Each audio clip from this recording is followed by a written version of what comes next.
There is a brutal truth about the world that most people discover too late. Power decides everything. Not kindness. Not intelligence alone. Not even hard work. Power. But here's what makes it dangerous: most people misunderstand what power actually is. It's not about muscles. It's not about shouting. It's not about dominance in the obvious sense. Real power is psychological. It's subtle. Invisible. Felt more than seen. You've experienced it before without realizing. Two men enter a room. One tries to be liked. He smiles too much. Talks too much. Agrees too quickly. The other says little. Observes more. Moves slowly. Reacts minimally. By the end of the interaction, people subconsciously orient toward the second man. Why? Because humans are wired to respect emotional stability and controlled energy. The man who needs approval gives away leverage. The man who doesn't need validation creates tension. And tension creates presence. The uncomfortable reality is this: weak men are not hated. They are ignored. And being ignored is worse than being disliked. Weakness in psychology is not about physical strength. It is about emotional dependence. Needing to be chosen. Needing to be understood. Needing to be validated. The moment you need something from people, you surrender power to them. This video is not about becoming cruel. It is about becoming composed. Not manipulative. But aware. Because once you understand the psychological laws that govern social dynamics, you stop reacting emotionally, and start moving strategically. Tonight, we're breaking down the hidden architecture of power. Why most men stay invisible. Why emotional control intimidates people. Why silence is louder than noise. And how detachment turns you into someone others can't control. By the end of this video, you won't feel louder. You'll feel quieter. But stronger. And that quiet strength is where real influence begins. Most men don't lack intelligence. They lack positioning. They believe respect is earned through effort. So they try harder. They reply instantly. They offer help before being asked. They over-explain their intentions. They overgive emotionally. And unknowingly, they lower their perceived value. Human psychology operates on perceived scarcity.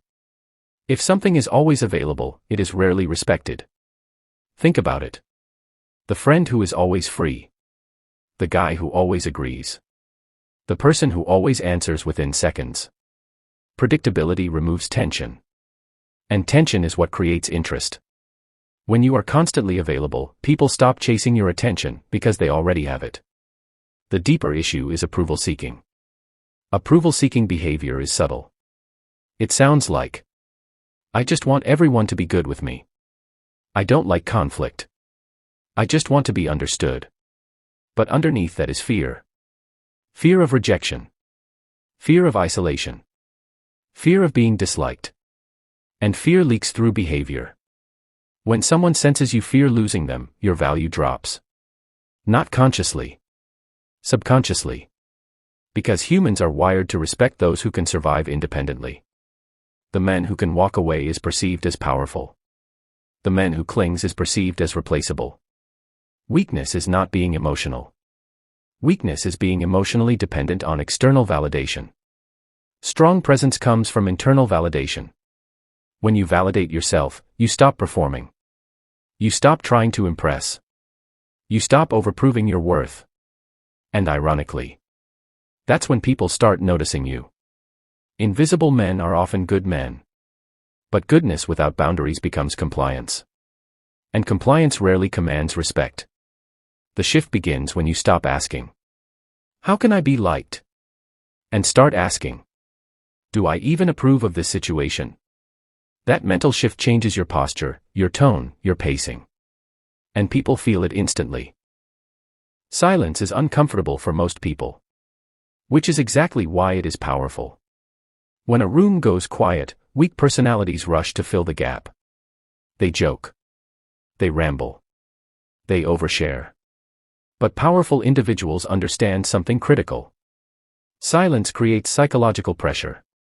When you don't rush to speak, people project onto you. They assume depth. They assume confidence. They assume control. Because insecurity is noisy. Confidence is measured. Think about interrogations. The most effective technique isn't yelling. It's silence. The pause after a question. The stare that lingers. The absence of reaction. The human brain hates uncertainty. When you speak less, others work harder to decode you. That effort increases your perceived importance. But silence only works if it comes from stability, not fear. There is a difference between quiet insecurity and quiet dominance. Insecure silence feels tense and withdrawn. Dominant silence feels relaxed and observant. The key is comfort. When you are comfortable with silence, others become uncomfortable. And the person who is most comfortable in the room often controls the room. Practice this. When someone challenges you, don't react immediately. Pause. Look at them.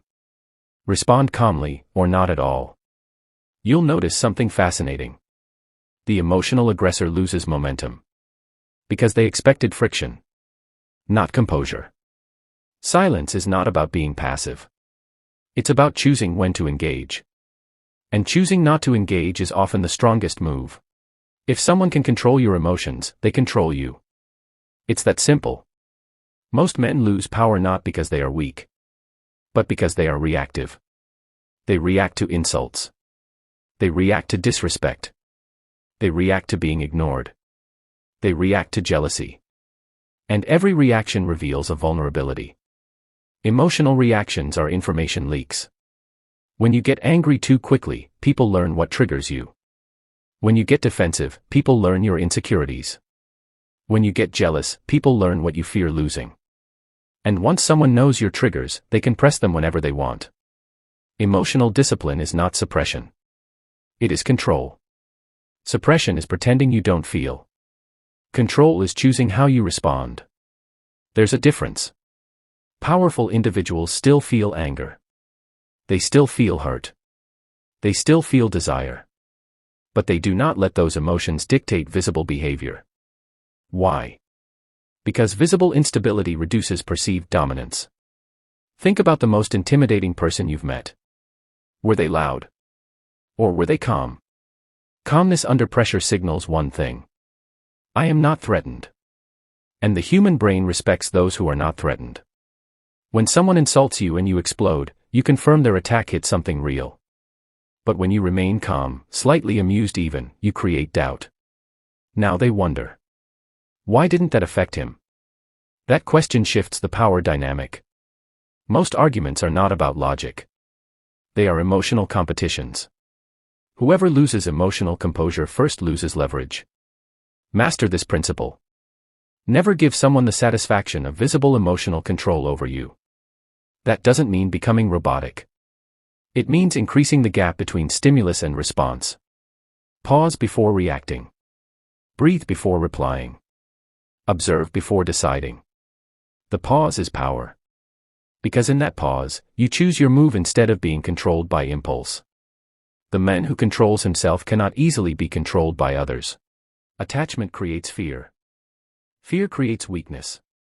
And weakness shifts power away from you. This is one of the most misunderstood psychological truths. The person who needs the relationship more always has less leverage. The person who fears losing more always negotiates from below. Detachment is not indifference. It is internal stability. It means, I value this connection, but I will survive without it. That mindset changes everything. When you are emotionally attached in an unhealthy way, your behavior shifts subtly. You tolerate disrespect. You overcompensate. You chase reassurance. You hesitate to set boundaries. Because you are afraid of losing access. And people can sense that fear. Humans instinctively test boundaries. They test how much they can get away with. When they sense you won't leave, no matter what, they push further. Detachment reverses this dynamic. When someone feels you are fully capable of walking away, their behavior tightens. Because now loss becomes possible. And loss creates value. The strongest position in any social dynamic is this: choice. Not need. Choice. I am here because I want to be. Not. I am here because I'm afraid to be alone. Detachment increases attractiveness. It increases respect. It increases negotiation power. Why? Because security is magnetic. When you are internally secure, you don't beg for reassurance. You don't panic when texts are delayed. You don't collapse when someone pulls away. You remain grounded. And grounded people feel powerful. The irony is this: the less you cling, the less people want to leave. Because desperation repels. Stability attracts. Detachment is emotional independence. And emotional independence makes you difficult to manipulate. If someone threatens to leave and you calmly say, "I understand. Do what's best for you," you just shifted the power dynamic. Because now you are not operating from fear. You are operating from strength. And the man who is not afraid of loss cannot be